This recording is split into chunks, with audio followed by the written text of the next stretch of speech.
Greetings, everyone. Gleekon here again with another episode of Lore of Warcraft. On our last episode, we basically had Deathwing pulling the strings of all of our various heroes. He rescued Rhonin, but he also brainwashed him, gave him a little gem, and is going to be the one guiding him on this mission to free Alexstrasza. He also sent his little goblin minion to bring Verisa and Kurdran, I think his name is. Maybe I'm wrong about that. No, Falstad, the Wildhammer dwarf, to reunite them. Alright, so stay a while and listen to this one. It's chapter 11. This is the midway point of our novel, so we'll be into the second half of the novel after this chapter.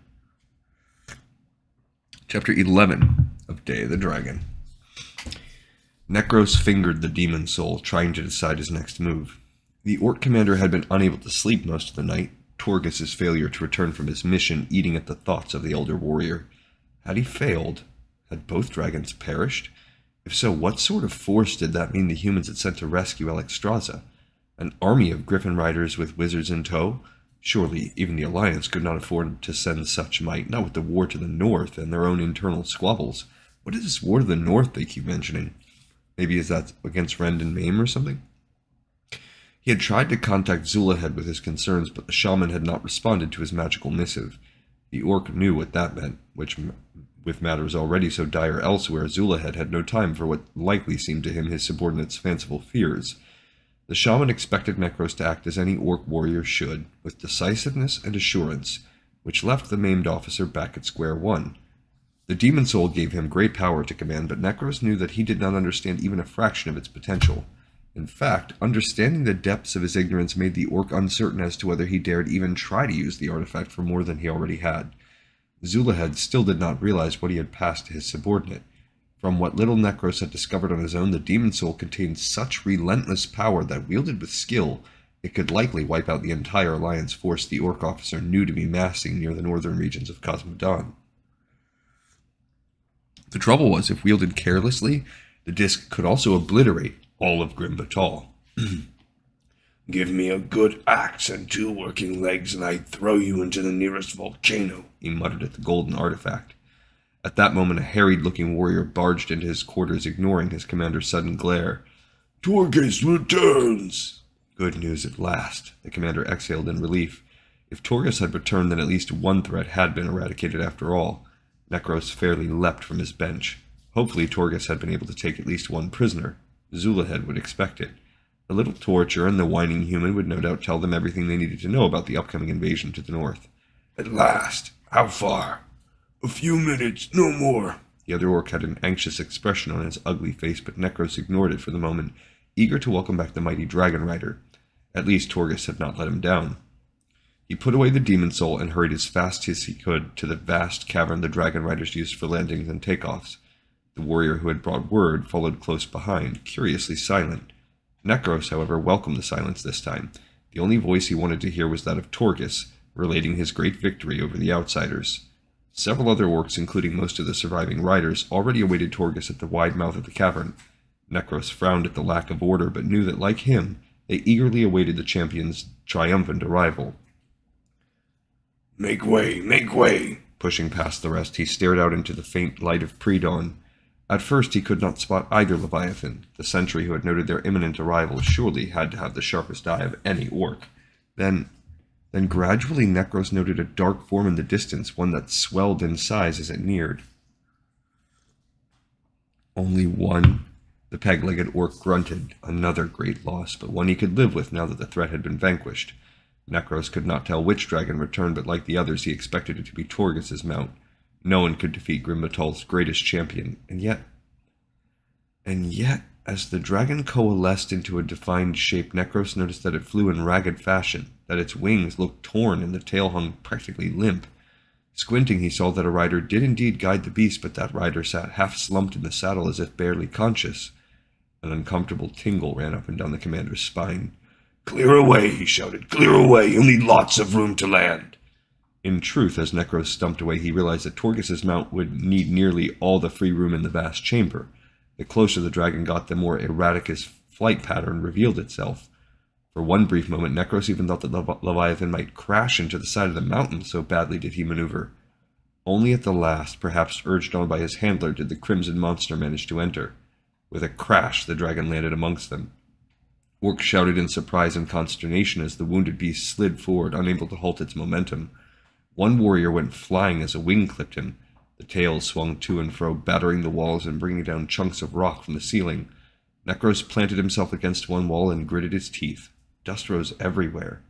A silence suddenly filled the chamber, a silence during which the maimed officer and those who had managed to get out of the dragon's path began to realize that the gargantuan creature before them had made it back to the roost only to die. Not so, however, the rider. A figure arose in the dust, a teetering yet still impressive form that unlashed itself from the giant corpse and slid down the side, nearly falling to his knees when he touched the floor. He spat blood and dirt from his mouth and peered around as best he could, searching for Nekros. "We're lost," bellowed the bravest, the strongest of the dragon riders. "We're lost, Nekros." Torgus's arrogance had now been tempered by something else, something that his commander belatedly recognized as resignation. Torgus, who had always sworn to go down fighting, now looked so very defeated. No, not him. The older orc hobbled over to his champion as quickly as he could, his expression darkening. "Silence! I'll have none of that talk. You shame the clans. You shame yourself." Torgus leaned as best he could against the remains of his mount. "Shame? I've no shame, old one. I've only seen the truth. And the truth is that we've no hope now. Not here." Ignoring the fact that the other orc stood taller and outweighed him, Nekros took hold of the rider by the shoulders and shook him. "Speak! What makes you spout such treason?" "Look at me, Nekros. Look at my mount. You know what did this. You know what we fought. An armada of griffins. A legion of wizards." Bloodstains covered the once magnificent honors still pinned to Torgus's chest. The dragon rider tried to laugh, but got caught in a coughing fit. Nekros impatiently waited. Would have been a fairer fight, if I say so. No, we saw only a handful of griffins, probably bait. Have to be. Too small for any useful force. Never mind that. What did this to you? What did this? Torgus looked past his commander, eyeing his fellow warriors. Death itself. Death in the form of a black dragon. Consternation broke out among the orcs. Nekros himself stiffened at the words. Deathwing? And fighting for the humans. Came from the clouds just as I tried for one of the griffins. We barely escaped. It could not be, and yet it had to be. Torgus would not have made up such a bald lie if he said that Deathwing had done this, and certainly the rips and tears that decorated the giant corpse added much credence to his words. Then Deathwing had done this. Tell me more. Leave out no detail. Despite his own condition, the rider did just that, telling how he and the other orc had come upon the seemingly insignificant band. Scouts, perhaps. Torgus had seen several dwarves, an elf, and at least one wizard. Simple pickings, save for the unexpected sacrifice of a human warrior who had somehow single-handedly slain the other dragon. Even then, Torgus had expected little more trouble. The wizard had proved some annoyance, but had vanished in the midst of combat, likely having fallen to his death. The orc had moved in on the party, ready to finish them. That had been when Deathwing had attacked. He had made simple work of Torgus's own beast, who had initially refused his handler's instructions and had sought battle.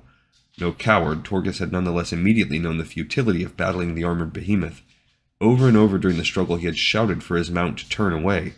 Only when the red dragon's wounds had proven too much had the beast finally obeyed and fled.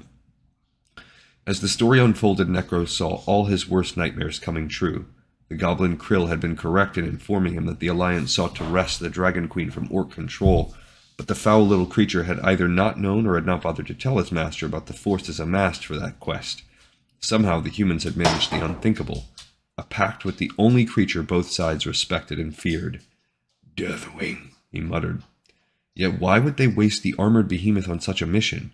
Surely Torgus had it right when he said that the band he had discovered had to be scouts or bait. Surely a much vaster force followed close behind. And suddenly it came to Nekros what was unfolding. He turned to face the other orcs, fighting to keep his voice from cracking. The invasion's begun, but the North's not it. The humans and their allies are coming for us first. His warriors glanced at one another in dismay, clearly realizing that they faced more threat than any in the horde could have imagined. It was one thing to die valiantly in battle, another to know one faced certain slaughter. His conclusions made perfect sense to Nekros. Move in unexpectedly from the west, seize the southern portion of Cosmodon, free or slay the Dragon Queen, leaving the remnants of the horde in the north near Dun-Algaz bereft of their chief support, then move up from Grimbatal. Caught between the attackers from the south and those coming from Dun-Moder, the last hopes of the orc race would be crushed, the survivors sent to the guarded enclaves set up by the humans. Zulahed had left him in charge of all matters concerning the mountain and the captive dragons. The shaman had not seen fit to respond, therefore he assumed he could trust Nekros to do what he must. Very well then, Nekros would do just that. Torgus, get yourself patched up and get some sleep. I'll be needing you later. Nekros, obey! The fury in his eyes made even the champion back down. Torgus nodded and with the aid of a comrade moved off. Nekros turned his attention back to the others. Gather whatever is most important and get it into the wagons. Move all the eggs in crates padded with hay and keep them warm. He paused, going down a mental list. Be prepared to slay any dragon whelps still too wild to train properly. This made Torgus pause. He and the other riders eyed their commander with horror. Slay the whelps? We need whatever can be moved quickly, just in case. The taller orc eyed him. In case of what? In case I don't manage to take care of Deathwing. Now he had everyone staring at him as if he had sprouted a second head and turned into an ogre. Take care of Deathwing? Growled one of the other riders. Nekros searched for his chief wrangler, the orc who aided him most in dealing with the Dragon Queen. You, come with me. We need to figure out how to move the mother. Torgus finally thought he knew what was going on. You are abandoning Grimbatal. You're taking everything north to the lines. Yes, they'll just follow. Deathwing will follow. The peg-legged orc snorted. You've your orders. Or am I now surrounded by whining peons instead of mighty warriors? The barb struck. Torgus and the others straightened. Nekros might be maimed, but he still commanded. They could do nothing but obey, regardless of how mad they thought his plans. He pushed past the injured champion, pushed past all in his path, mind already racing. Yes, it would be essential to have the Dragon Queen out in the open, if only at the mouth of this very cavern. That would serve him best. He would do as the humans had done, set the bait, although just in case he failed, the eggs at least had to reach Zulahed. Even if only they survived, it would aid the horde, and if Nekros could achieve victory, no matter if it cost him his life, then the orcs still had a chance. One beefy hand slipped to the pouch where the demon soul rested. Nekros' skull-crusher had wondered about the limitations of the mysterious talisman. Now he would have a chance to find out. The dim light of dawn stirred Rhonin from what seemed one of the deepest slumbers he had ever experienced. With effort, the wizard pushed himself up and looked around, trying to get his bearings. A wooded area, not the inn of which he had been dreaming, not the inn where he and Verisa had been sitting, speaking of. You are awake. Good. The words arose within his mind without any warning, nearly sending him into shock. Rhonin leapt to his feet, spinning around in a circle before finally realizing the source. He clutched at the small medallion dangling around his throat, the one that had been given to him the night before by Deathwing. A faint glow emanated from the smoky black crystal in the center, and as Rhonin stared at it, he recalled the entire night's events, including the promise the great Leviathan had made. I will be there to guide you the entire way, the dragon had said. Where are you? The mage finally asked. Elsewhere, replied Deathwing, but I am also with you. The thought made Rhonin shudder, and he wondered why he had finally agreed to the dragon's offer. Likely because he really had not had any choice. What happens now? The sun rises. You must be on your way. Peering around, the wary mage eyed the landscape toward the east. The woods gave way to a rocky, inhospitable area that he knew from maps would eventually guide him to Grimbatal and the mountain where the orcs kept the Dragon Queen. Rhonin estimated that Deathwing had saved him several days' journey by bringing him this far. Grimbatal had to be only 2 or 3 days away, providing Rhonin pushed hard. He started off in the obvious direction, only to have Deathwing immediately interrupt him. That is not the way you should go. Why not? It leads directly to the mountain.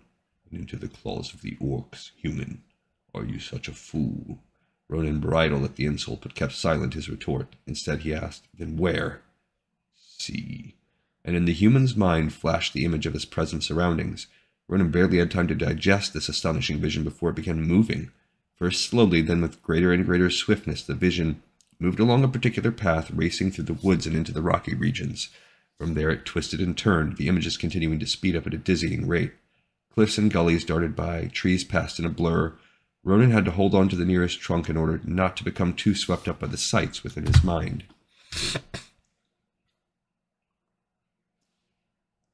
Hills grew higher, more menacing, at last becoming the first mountains. Even then the vision did not slow, not until it suddenly fixed on one peak in particular, one which drew the wizard despite his hesitations. At the base of that peak, Rhonin's view shifted skyward with such abruptness that he nearly lost all sense of equilibrium. The vision climbed the great peak, always showing areas that the wizard realized contained ledges or handholds. Up and up it went until at last it reached a narrow cave mouth, and ended as abruptly as it had begun, leaving a shaken Rhonin once more standing amidst the foliage. There is the path, the only path that will enable you to achieve our goal. But that route will take longer and go through more precarious regions. He did not even want to think of climbing that mountainside. What seemed a simple route for a dragon looked most treacherous to a human, even one gifted with the power of magic. You will be aided. I did not say you would have to walk the entire way. But it is time for you to begin, the voice insisted. Rhonin started walking, or rather, Ronin's legs started walking. The effect lasted only seconds, but it proved sufficient to urge the wizard on.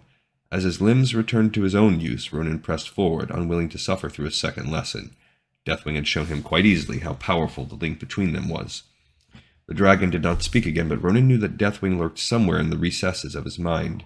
Yet for all the Black Leviathan's power, he seemed not to have total control over Rhonin.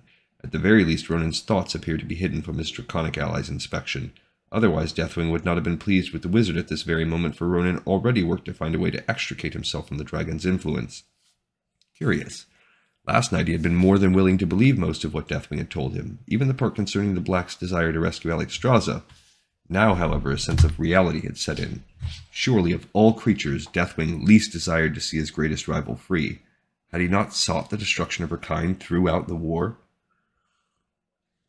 Yet he recalled that Deathwing had answered that question too, very late in their conversation. The children of Alexstrasza had been raised by the orcs, human. They have been turned against all other creatures. Her freedom would not change what they had become. They would still serve their masters. I slay them because there is no other choice, you understand. And Rhonin had understood at the time. Everything the dragon had told him the night before had rung so true, but in the light of day, the wizard now questioned the depths of those truths. Deathwing might have meant all he said, yet that did not mean that he did not have other, darker reasons for what he did. Rhonin contemplated removing the medallion and simply throwing it away. However, to do so would certainly draw his unwanted ally's attention, and it would be so very simple for Deathwing to locate him. The dragon had already proven just how swift he could be. Rhonin also doubted that if Deathwing had to come for him again, the armored behemoth would do so as a comrade. For now, all he could do was continue along the selected path. It occurred to Rhonin that he carried no supplies, not even a water sack, those items now in the sea along with the hapless Moloch and their griffin. Deathwing had not even seen fit to provide him with anything. The food and drink the dragon had given him last night, apparently all the sustenance the wizard would receive. Yeah, but he could create his own. That's like one of the first spells wizards learn. Unperturbed, Rhonin pushed on. Deathwing wanted him to reach the mountain, and with this the mage agreed. Somehow Rhonin would make it there. As he climbed along the ever more treacherous terrain, his thoughts could not help but return to Verisa. The elf had shown a tenacious dedication to her duty, but surely now she had turned back, providing that she too had survived the attack. The notion that the ranger might not have survived formed a sudden lump in Ronin's throat and caused him to stumble. No, surely she had survived, and common sense had dictated that she return to Lordaeron and her own kind. Surely so. Rhonin paused, suddenly filled with the urge to turn around. He had the great suspicion that Verisa had not followed common sense, but rather had insisted on going on, possibly even convincing the unconvincible Falstad into flying her toward Grimvatal. Even now, assuming nothing else had befallen her, Verisa might well be on his trail, slowly closing in on him. The wizard took a step toward the west. Human. Rhonin bit back a curse as Deathwing's voice filled his head. How had the dragon known so quickly? Could he read the mage's thoughts after all? Human, it is time you refreshed yourself and ate. What do you mean? You paused. You were looking for water and food, were you not? Yes. No sense telling the dragon the truth. You are but a short distance from such. Turn east again and journey a few minutes more. I will guide you. His opportunity lost, Rhonin obeyed. Stumbling along the jagged path, he gradually came to a small patch of trees in the middle of nowhere. Amazing how even in the worst stretches of Cosmodon, life thrust forth. For the shade alone, Rhonin actually gave thanks to his undesired ally. In the center of the copse you will find what you desire. Not all he desired, although the wizard could not tell Deathwing that. Nonetheless, he moved with some eagerness. More and more food and water appealed to him. A few minutes' rest would certainly help too. The trees were short for their kind, only 12 feet in height, but they offered good shade. Rhonin entered the copse and immediately looked around. Surely there had to be a brook here, and possibly some fruit. What other repast could Deathwing offer from a distance? A feast, apparently. There in the very center of the wooded area sat a small display of food and drink such as Rhonin could not have imagined finding. Roasted rabbit, fresh bread, cut fruit, and he touched the flask with some awe. Chilled water. Eat, murmured the voice of the dragon. Rhonin obeyed with gusto, digging into the meal. The rabbit had been freshly cooked and seasoned to perfection. The bread retained the pleasant scent of the oven. Foregoing manners, he drank directly from the flask and discovered that although the container should have been half empty after that, it remained full. Thereafter Rhonin drank his fill without concern, knowing that Deathwing wanted him well, if only until the wizard reached the mountain. With his magic he could have conjured something of his own, but that would have drawn strength from him that he might need for more drastic times. In addition, Rhonin doubted that even he could have created such a repast, at least not without much effort. No, but he could make some cupcakes. Sooner than he hoped, Deathwing's voice came again. You are satiated. Yes. Yes, I am. Thank you. It is time to move on. You know the way. Rhonin did know the way. In fact, he could picture the entire route the dragon had shown him. Deathwing had apparently wanted to make certain that his pawn did not wander off in the wrong direction. With no other choice, the wizard obeyed. He paused only long enough to take one more glance behind him, hoping against hope that he might see the familiar silver hair even in the distance, and yet also wanting neither Verisa nor even Falstad to follow him. Duncan and Moloch had already perished because of his quest. Too many deaths weighed now on Rhonin's shoulders. The day aged. With the sun having descended nearly to the horizon, Rhonin began questioning Deathwing's path. Not once had he seen, much less confronted, an orc sentry, and surely Grimbatal still had those. In fact, he had not even seen a single dragon. Either they no longer patrolled the skies here, or the wizard had wandered so far afield that he had gone outside their range. The sun sank lower. Even a second meal apparently magicked into being by Deathwing did not assuage Rhonin. As the last light of day disappeared, he paused and tried to make out the landscape ahead. So far, the only mountains he could see stood much too far away in the distance. It would take him several days just to reach them, much less the peak where the orcs kept the dragons. Well, Deathwing had brought him to this point. Deathwing could explain how he thought the human could possibly reach his destination. Clutching the medallion, Rhonin, his eyes still on the distant mountains, spoke to the empty air. I need to talk with you. Speak. He had not entirely expected the method to work. So far, it had always been the dragon who had contacted him, not the other way around. You said this path would take me to the mountain, but if so, it'll take far longer than I have time. I don't know how you expected me to reach the peak so quickly on foot. As I said earlier, you were not meant to travel the entire way by so primitive a method. The vision I sent of the path was so that you would ever remain secure in the knowledge that you had not become lost. Then how am I supposed to reach it? Patience. They should be with you soon. They? Remain where you are. That would be the best. But Rhonin realized that Deathwing no longer spoke with him. The wizard once again contemplated tearing the medallion from his throat and tossing it among the rocks, but where would that leave him? Rhonin still had to get to the orc's domain. Who did Deathwing mean? And then he heard the sound, a sound like no other he had ever encountered. His initial thought was that it might be a dragon, but if so, a dragon with a terrible case of indigestion. Rhonin gazed into the darkening sky, initially seeing nothing. A brief flash of light caught his attention, a flash of light from above. Rhonin swore, thinking that Deathwing had set him up to be captured by the orcs.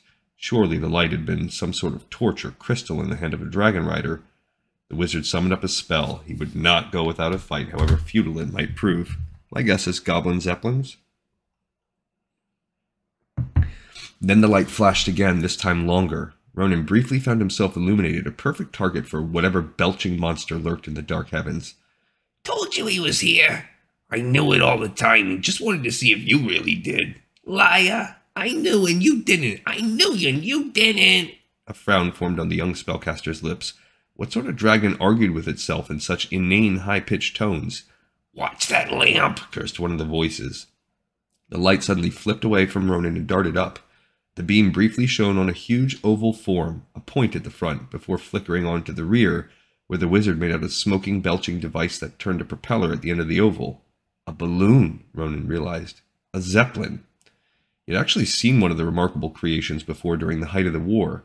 Astonishing gas-filled sacks so massive in size that they could actually lift an open carriage containing 2 or 3 riders. In the war, they had been utilized for observation of enemy forces on both land and sea, yet what amazed Rhonin most about them had not been their existence, but that they had been powered by resources other than magic, by oil and water. A machine neither built by nor requiring spells drove the balloon, a remarkable device that turned the propeller without the aid of manpower.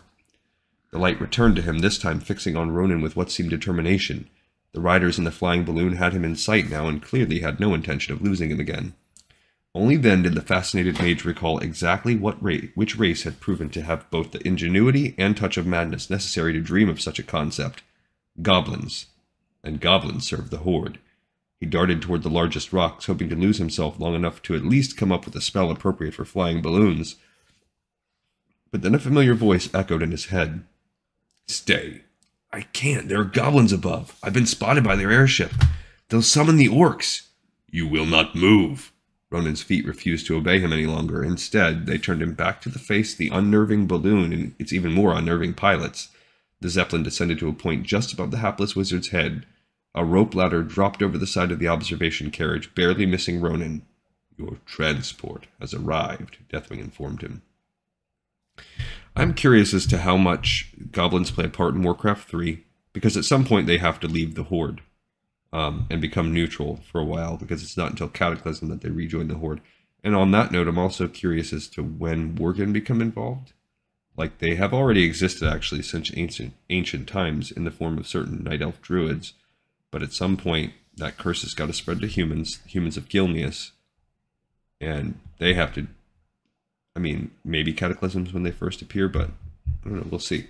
All right, we got this episode in the pipe, 5x5. I thank everybody so much for listening. I hope you enjoyed it, and I look forward to seeing you next time on Lore of Warcraft.